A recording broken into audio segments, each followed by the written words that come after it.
ঠান্ডা মাথায় আজকে রাতের বেলা চিন্তা করবা যে আল্লাহ পাক তোমাকে কি জন্য দুনিয়ায় পাঠিয়েছেন।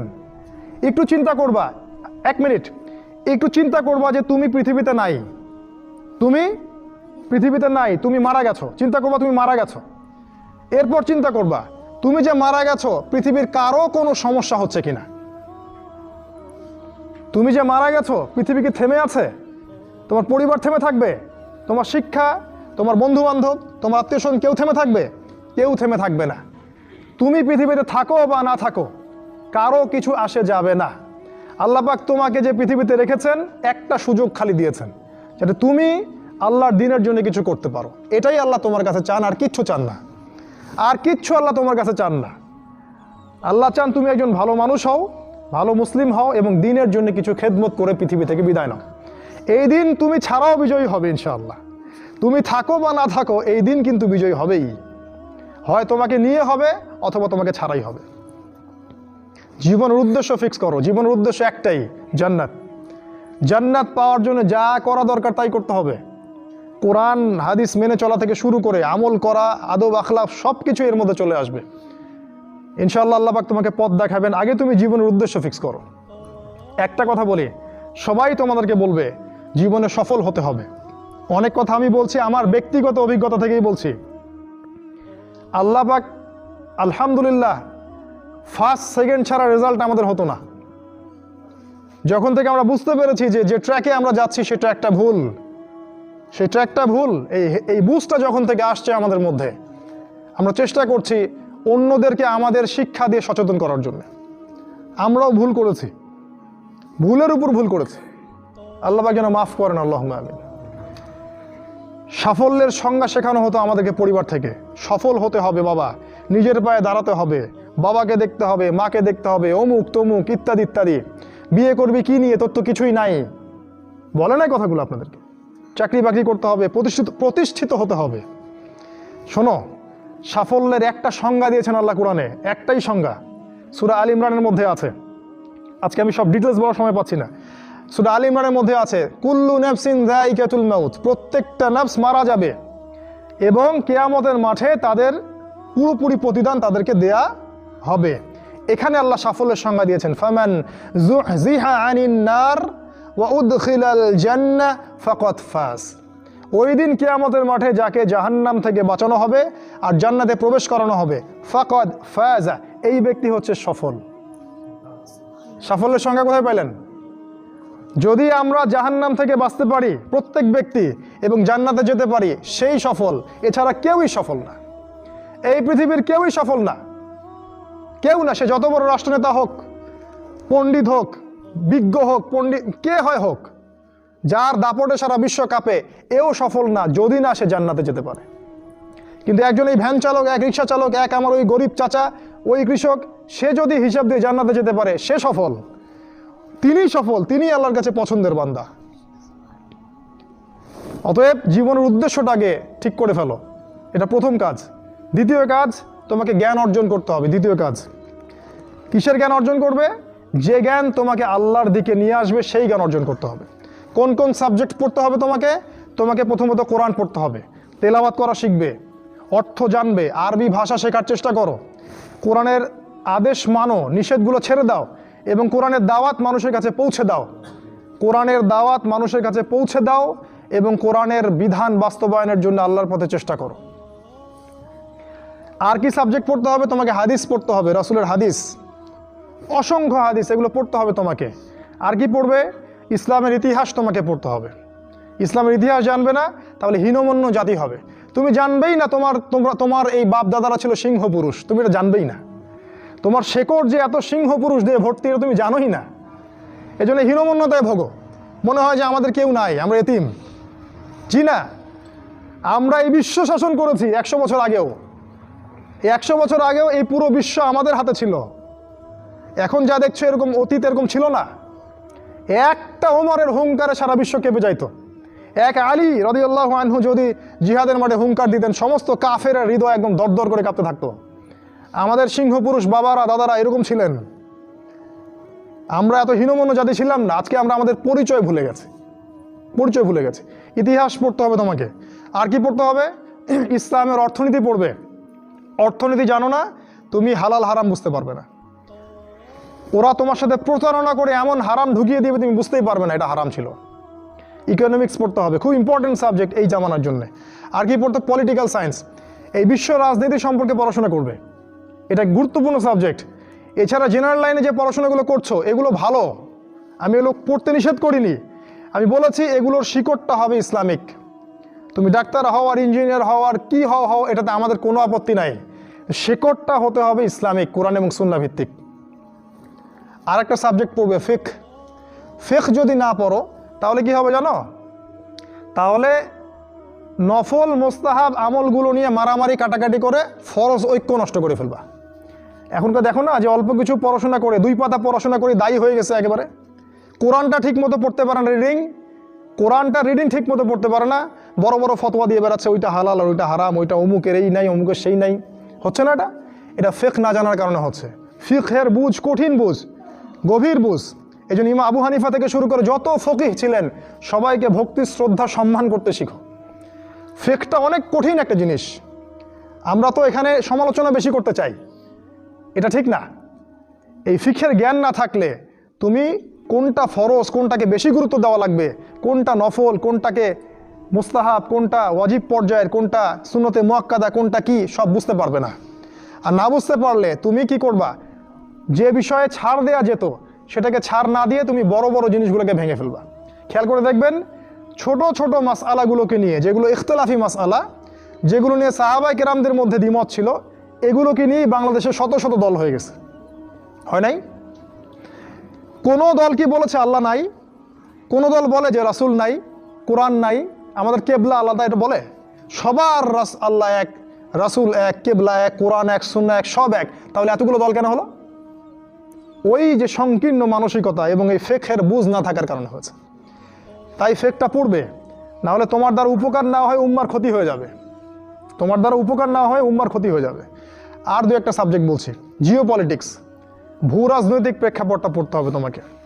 এর সাথে একটা সাবজেক্ট অবশ্যই পড়বে রাসূলুল্লাহ সাল্লাল্লাহু আলাইহি ওয়াসাল্লামের জীবনী। এই কয়েকটা সাবজেক্ট যদি পড়তে পারো, শেষ জামানায় ইনশাআল্লাহ আল্লাহ পাক তোমার হাতে পতাকা দিবেন এবং তুমি আল্লাহর দ্বীনের পতাকা বহন করবে ইনশাআল্লাহ। জ্ঞান নাই, কিচ্ছু করতে পারবে না। যদি তুমি জ্ঞান অর্জন করতে না পারো তুমি বাতিলের মোকাবেলা করতে পারবে না। এখনকার যুদ্ধটা অস্ত্রের যুদ্ধ না, এখনকার যুদ্ধ জ্ঞানের যুদ্ধ। তুমি ওদের সাথে অস্ত্রের যুদ্ধ করে পারবে না, এখনকার যুদ্ধটা জ্ঞানের যুদ্ধ। ওটাও আসবে সামনে, যখন ইমামুল মাহদী আসবেন সারা বিশ্ব জুড়ে মালহামা শুরু হবে, তখন মহাযুদ্ধ। এই ফিজিক্যাল স্ট্রেংথ নিয়ে, মেন্টাল স্ট্রেংথ নিয়ে, ইমানের স্ট্রেংথ নিয়ে পারবে না।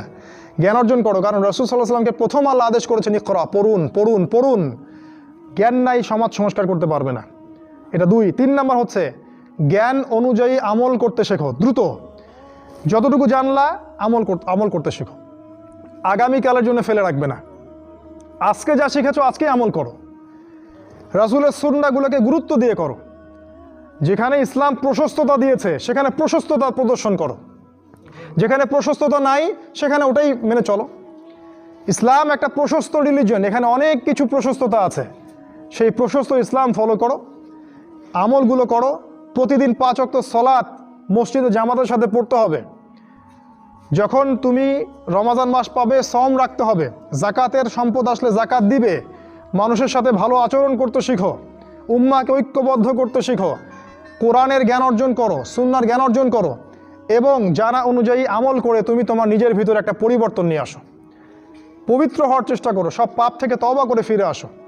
রাসূলের সুন্নাহগুলোকে গুরুত্ব দাও, A to Z, বাথরুমে যাওয়া থেকে শুরু করে তোমার জীবনের প্রতিটা ক্ষেত্রে নবীজির সুন্নাহগুলোকে তোমার উপর বাস্তবায়ন করো। নিজের উপর সুন্নাহ নাই, তুমি সমাজে সুন্নাহ বাস্তবায়ন করতে পারবে না। 3 নাম্বার। 4 নাম্বার, আদর্শ পরিবার গড়ে তোলো। আদর্শ পরিবার গড়ে তোলার জন্য তোমাকে তাড়াতাড়ি বিয়ে করতে হবে। তোমার সামর্থ্য আছে, শারীরিক মানসিক সামর্থ্য আছে, রুজির একটা ব্যবস্থা আছে, বিয়ে করে ফেলো, দেরি করবে না। বিয়ে করে ফেলো, দেরি করবে না। আমি বলছি অবশ্যই অবশ্যই তোমার শারীরিক সামর্থ্য থাকতে হবে, মানসিক সামর্থ্য থাকতে হবে, অর্থনৈতিক সামর্থ্য থাকতে হবে, একটা মেয়ের রেসপন্সিবিলিটি নেওয়ার সামর্থ্য থাকতে হবে। সামর্থ্য হয়ে গেলেই তুমি বিয়ে করে ফেলবে, আর কোনো দিকে দেখার দরকার নাই। এমনকি তোমার যদি একাধিক বিয়ে করার সামর্থ্য থাকে সেটাও তোমাকে করতে হবে। যার একাধিক বিয়ে করার সামর্থ্য আছে সে যদি না করে সেটাই তার জন্য গুনার কাজ। জি, এই কথাগুলো বলার সাহস পায় না অনেকে, এই কথাগুলো বলার সাহস হয় না, আলেমদেরই হয় না। 2টা বিয়ে করলে মানুষ আবার কি মনে করবে, আমার মনে হয় চরিত্রের সমস্যা ইত্যাদি ইত্যাদি। আরে বোকা, তাহলে কোরআনের মধ্যে 4টা বিয়ের কথা আসলো কেন? আল্লাহ পাক কি এমনি এমনি আয়াত নাজিল করলেন নাকি? আল্লাহ পাক খুব ভালো করেই জানেন ছেলেদের চেয়ে মেয়েদের সংখ্যা বেশি হবে, অনেক ছেলে মারা যাবে, মেয়েরা সমাজে বেঁচে থাকবে। কত অসংখ্য এতিম মেয়ে সমাজে পড়ে আছে, অসংখ্য বিধবা মেয়ে সমাজে পড়ে আছে। ওদের দায়িত্ব নিতে হবে না? কে নিবে ওদের দায়িত্ব? যদি ছেলেরা দায়িত্ব না নেয় কে দায়িত্ব নিবে? ওই মেয়েগুলা কি সমাজের প্রজাপতি হয়ে থাকবে? ওরা কি পতিতালয়ের সম্পত্তি হবে? ওদের অধিকার নাই?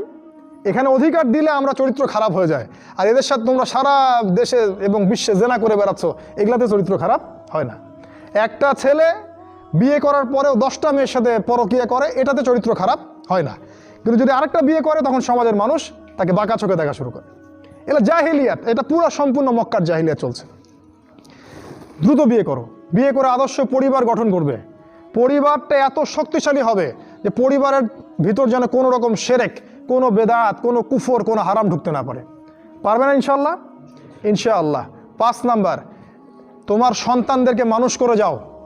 কালকে তুমি থাকবে না, তোমার সন্তানরা বেঁচে থাকবে।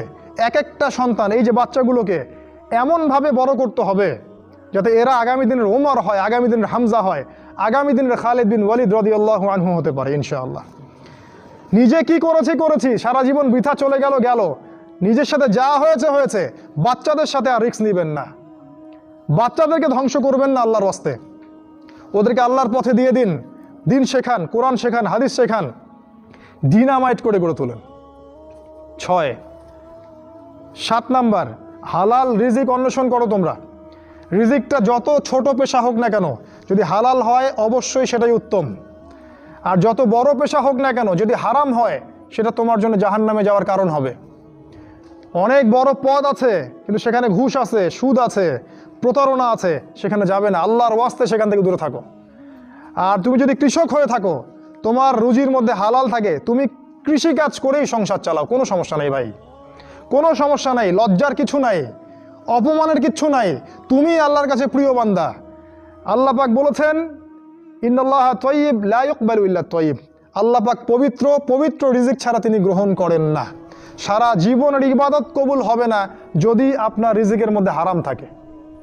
কিচ্ছু করার নাই, নবীর কথা পাল্টাতে পারবেন না।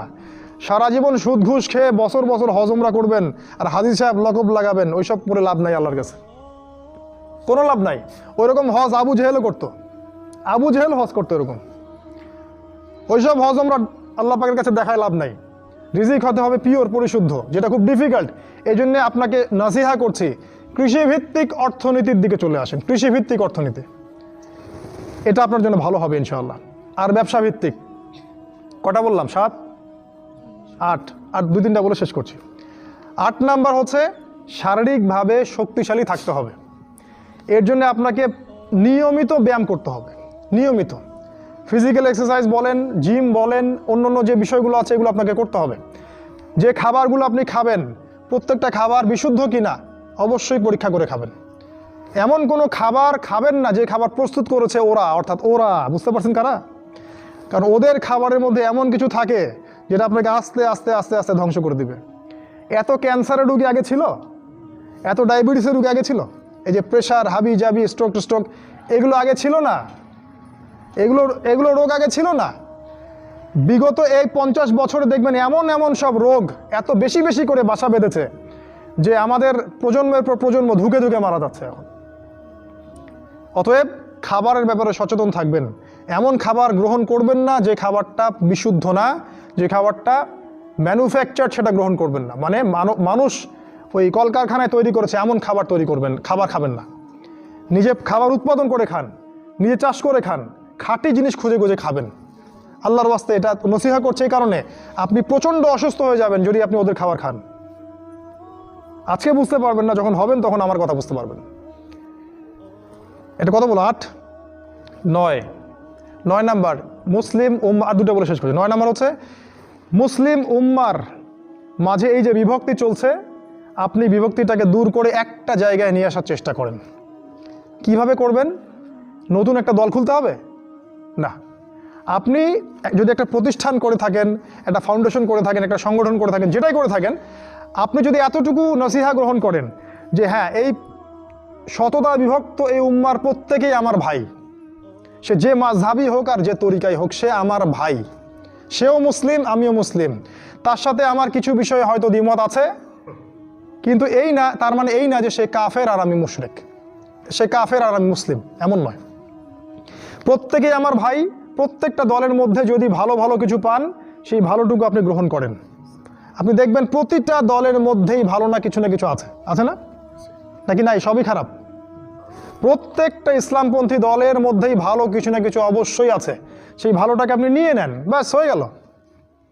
আর প্রতিটা ইসলামপন্থী দলের মধ্যে দেখবেন কিছু না কিছু বিতর্কিত বিষয় আছেই, নাকি সব 100% পারফেক্ট আছেই, ওগুলোকে আপনি ছেড়ে দেন, দিয়ে আপনি সবাইকে নিয়ে বসার চেষ্টা করেন, যেটাই করবেন সবাইকে নিয়ে করার চেষ্টা করেন। হ্যাঁ, এখানে মতবিরোধপূর্ণ যে মাসআলাগুলো আছে, এখানে আপনি উদারতা প্রদর্শন করুন, ফিকহের ব্যাপারে উদারতা প্রদর্শন করুন, আকীদার ব্যাপারে আপনি স্ট্রং থাকেন, ব্যাস। এভাবে আপনি উম্মার মধ্যে একটা ঐক্য আনতে পারবেন ইনশাআল্লাহ।